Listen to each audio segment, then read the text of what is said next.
Hello, I'm Smits for the Capital Network. Joining me at Minds and Money Asia is Geoff Raby, Chairman and CEO of Geoff Raby and Associates, and also Australia's former ambassador to China. Geoff, wonderful to have you here today. My pleasure to be here. Thank you. Wonderful. Now, Geoff, you've recently written about President Xi Jinping's anti-corruption drive.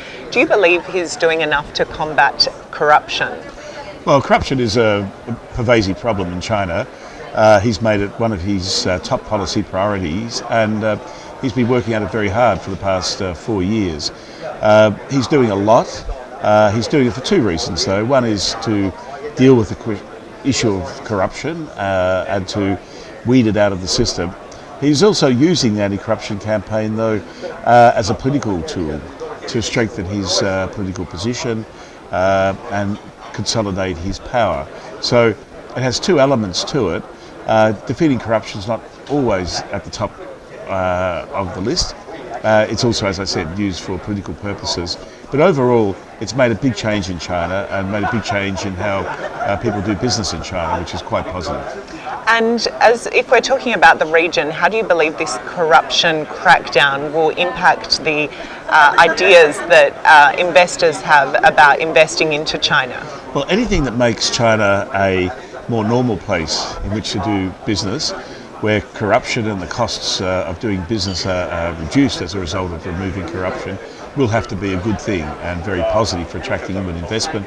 But also China needs to do more about its rule of law, a more stable regulatory environment, and much more transparency in its regulatory and legal system to be really the sort of place that a lot of businesses would like to go to.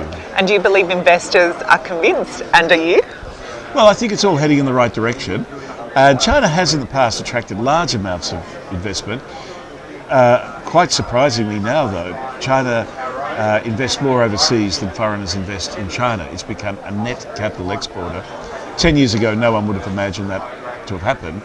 But part of the problem is that foreign investors find it difficult to invest in China, and there are many other countries in the region that are attractive places as well. But overall, if this is the trend to more transparency, greater rule of law, then it'll be good for attracting investment. It can only be a good thing. But from China's perspective, when they're looking for investment opportunities, where do you believe, outside of their own borders, what is attractive to them? Well, two elements are going on with China's outward investment. One is it reflects a pattern of changing investment and consumption inside of China.